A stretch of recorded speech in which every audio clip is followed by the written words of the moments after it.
configuration part, we'll be covering activation to new GL accounting, how the new GL accounting is activated.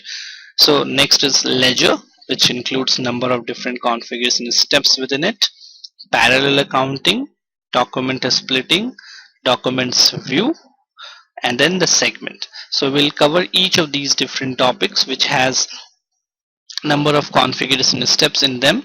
So these are topics within themselves which will be taken up with the course of the training one by one.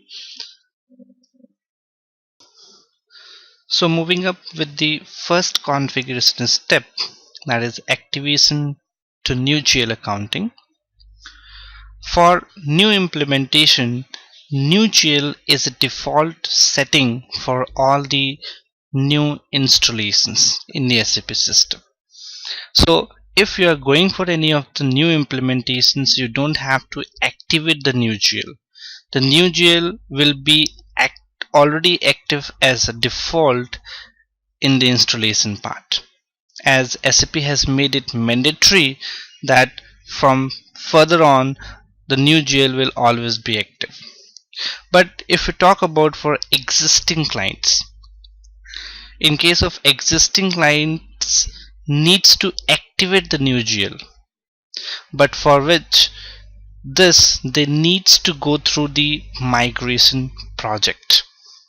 So there are two different scenarios. One is a new implementation case and another is an existing client. For a new implementation, the new GL is active, is already been activated as a default setting. But for an existing client who are moving from their old version to the new version, like from the classical one to the new GL accounting, in that case they have the option to activate the new GL account. But activating the new GL is not so simple.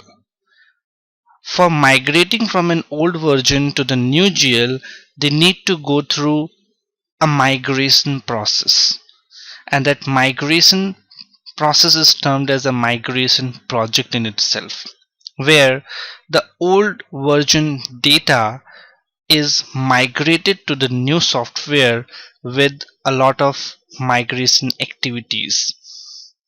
As in the new GL there are many new features which are very active, like document splitting. So in those cases, when the data are moved from the old version to the new version, then those changes within those particular data needs to be done. So a migration project is itself a project. It's not so simple that we just went and activated the new GL and everything will start working it. No, whatever prior to that the system was and the data there, those need to be worked on so that they will become eligible for the new GL system. So there is again a caution that activating the new GL ledger accounting results in system-wide changes to application and customizing paths. So to activate the new GL accounting, SAP has provided you the transaction code that is on your, you can see on the screen, FAGL_ activation. So once you execute this particular transaction within the SAP system, let's do that. As on the screen I have taken this transaction FAGL_ activation so as to activate the new GL. So once I take this and click enter, it will take you to the next screen. As you can see, it shows you that it is already active. So this particular checkbox is already marked. That means it is already active in the system. But in case you are moving from an old version, that is the classical GL to the new GL, in that case you need to activate this new GL accounting. But activating is not so simple.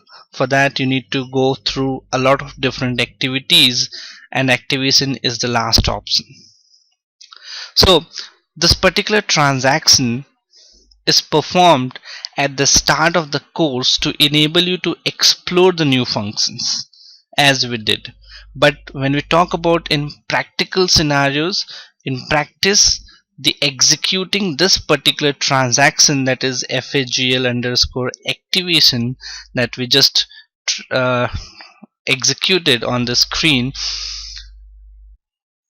for existing customers, is one of the last activities performed during migration projects leading up to the implementation of new general ledger accounting.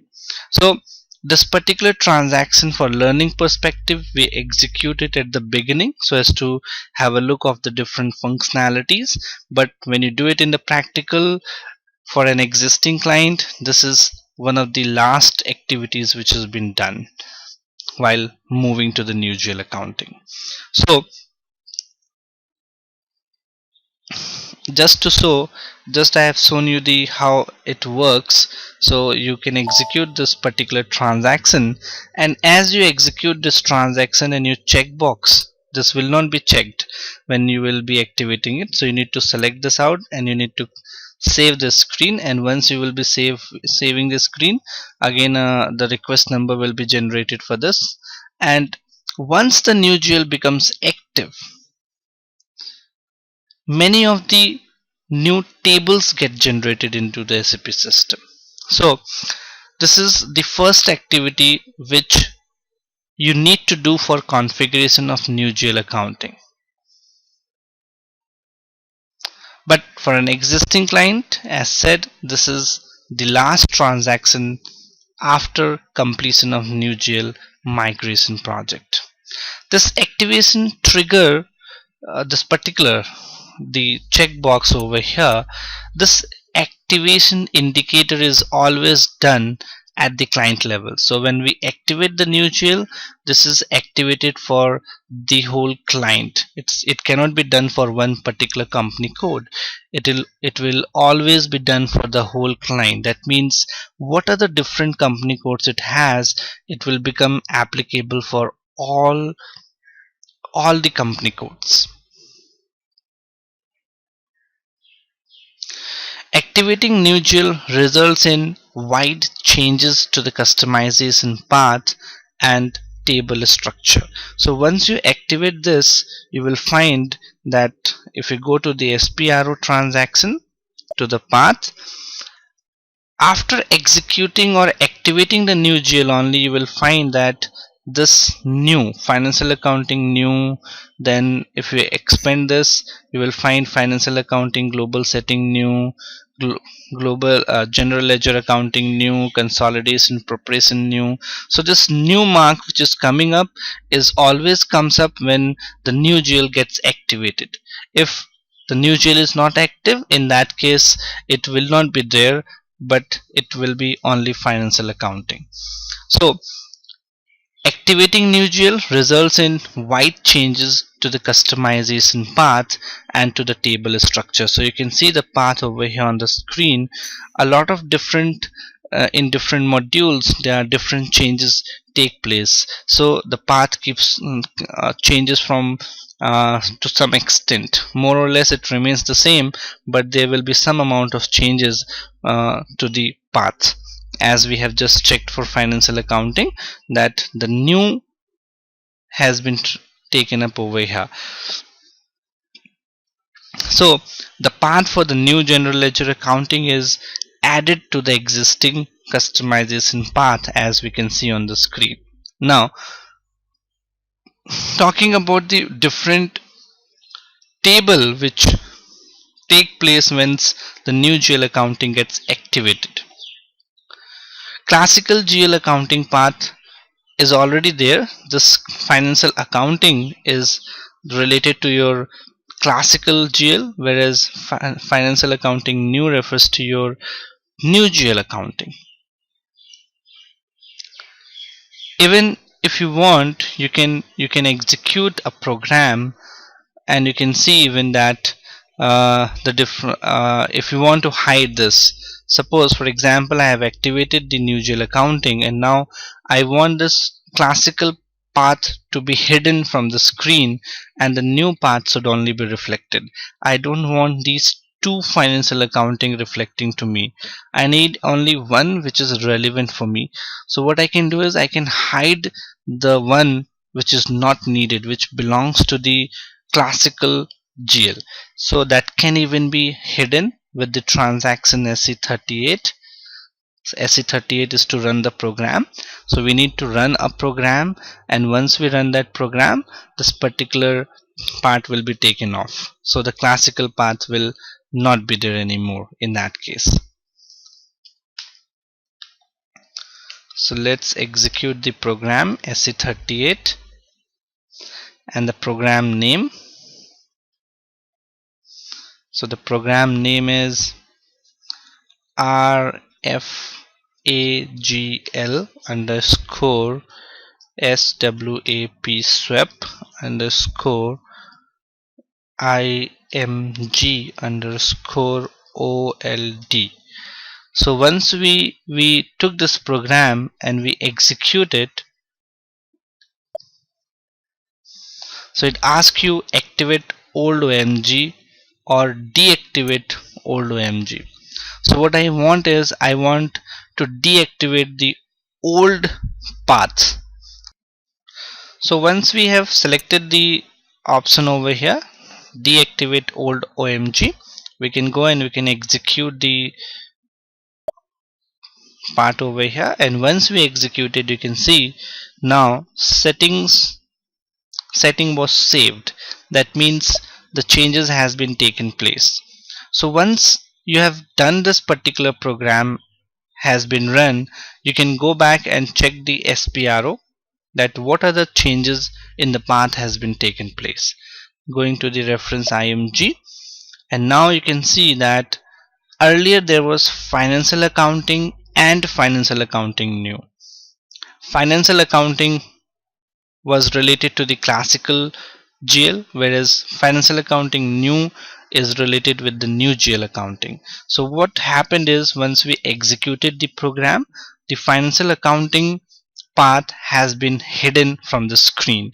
So this is what you can even do, and you can hide in case you are activating the new GL in an existing client. So this is how it works all around about it.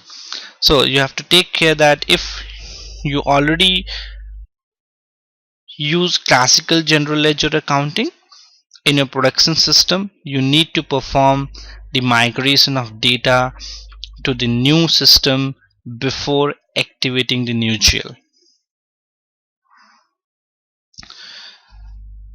So this is how the new GL can be activated. That is all about in the new GL part, activation of new GL.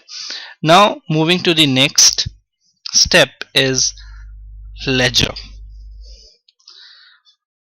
A ledger is a section of a database table. In general ledger accounting, one can use several ledgers in parallel. In simple words, a ledger contains only those dimensions of the total tables that the ledger is based on and that are required for reporting purposes. So what a ledger does is it takes the data into the different fields in the table which are required for reporting purposes. There are basically two types of ledger. One is leading ledger and the second is non-leading ledger in new GL accounting. The leading ledger is based on the same accounting principle as that of the consolidated financial statement. A leading ledger is integrated with all subsidiary ledgers and is updated in all company codes. Whereas the non-leading ledgers are parallel ledgers to the leading ledger. They can can be based on a local accounting principle. The non-leading ledger can have a different fiscal year variant and a different posting periods variants as per the company code to the leading ledger of the company code. So let's understand this with more clarity about the leading and the non-leading ledger, because a ledger is a very important part of the new GL accounting. It plays a very significant role in having all the different reports within the SAP system for various legal and managerial requirements. So the leading ledger is based on the same accounting principle as said. In each company code, the leading ledger automatically receives the settings that is applied to the company code. So the leading ledger always takes the things from the company code, like the local currency, the fiscal year variant, and the posting period variant. So whatever the currency and the fiscal year variant and the posting period variant is assigned to the company code, the same will be picked up by the leading ledger as well. So the leading ledger is integrated with all subsidiary ledgers and is updated in all the company codes. The another important part in this is that there can be only one leading ledger. So you have to have one leading ledger exactly in the system. However, SAP had already provided a SAP standard leading ledger, and that is what we most of the cases use the same leading ledger. The leading ledger gets many of its control parameters from the company code as said, like the local currency, the fiscal year variant, then the posting period variants. The company codes are automatically get assigned to the leading ledger. And once they are assigned, you cannot deactivate the leading ledger from the company code. Even the group valuations of the company is done on the basis of the leading ledger. So leading ledger has got a many more significant role, like even the values which flow into the controlling module is always been integrated with the leading ledger, and even the assets accounting part is also been integrated with the leading ledger only. That is why the leading ledger has got much more significant role in the new GL accounting part. Moving to the non-leading ledger. Non-leading ledger part again has got its own significance, but the non-leading ledger does not receive everything from the company code. You define the non-leading ledger,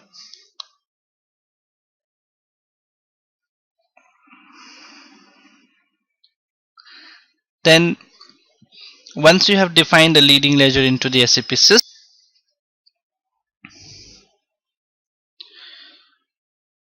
then you can have a different fiscal year and the posting period variant for the leading ledger. Yeah, but if you does not assign any fiscal year variant or the posting period variant to the leading ledger, in that case the leading ledger will pick up the same fiscal year and the posting period variant which is assigned to the company code. But yes, you have got an option in the non-leading ledger to assign the fiscal year variant to have a different fiscal year variant.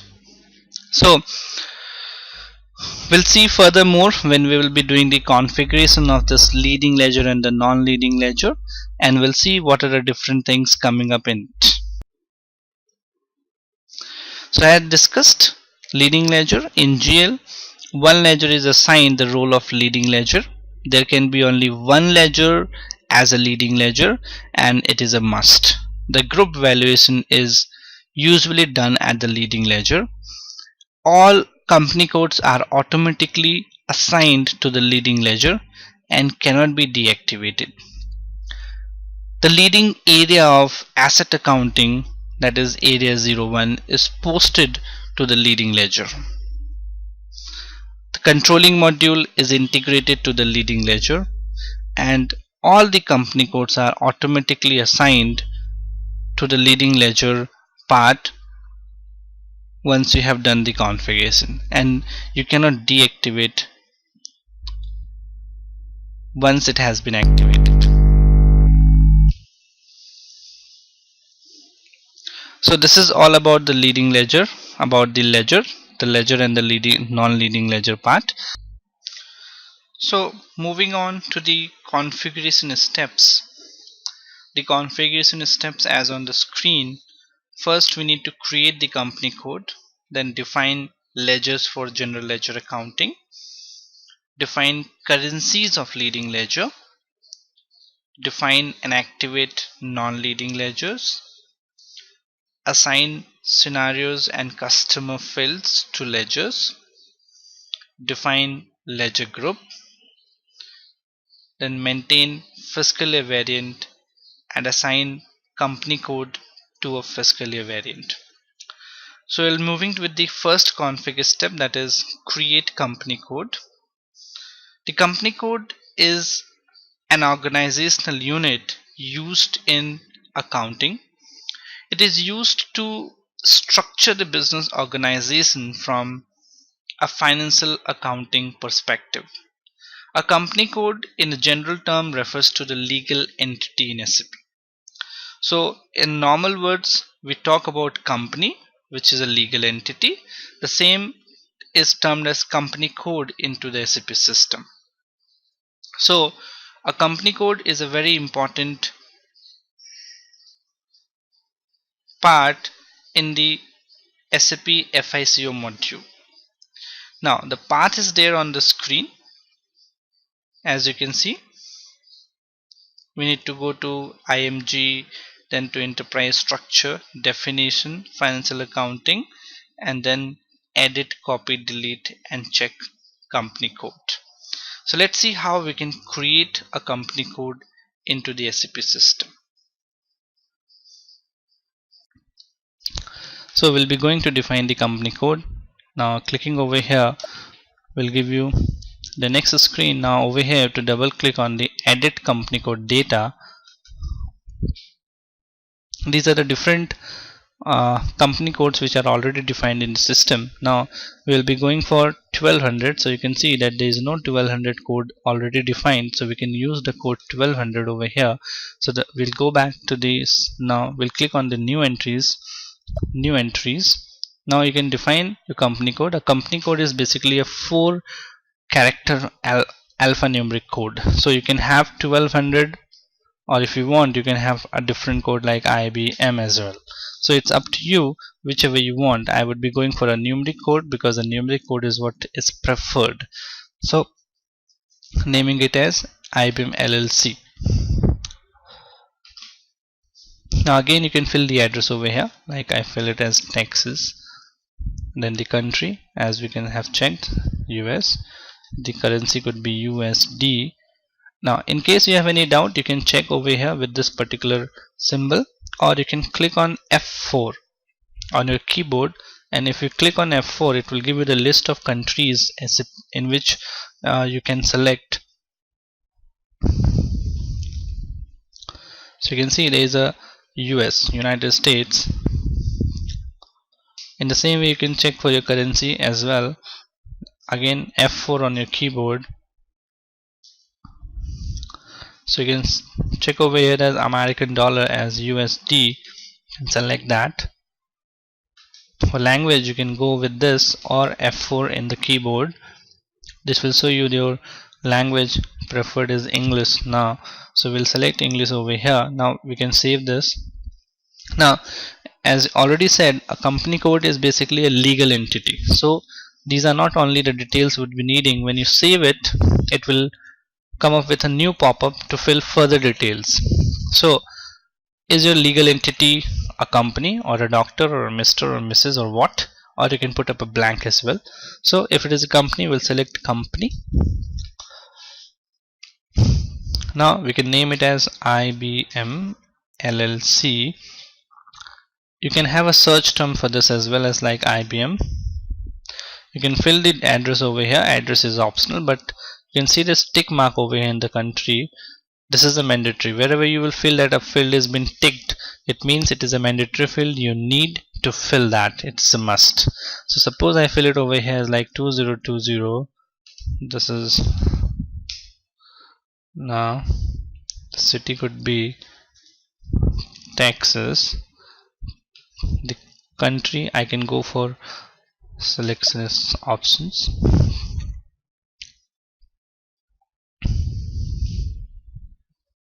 United States. Now we can go to the region, and again you can click on the F4 in the keyboard, and you can see what are the options.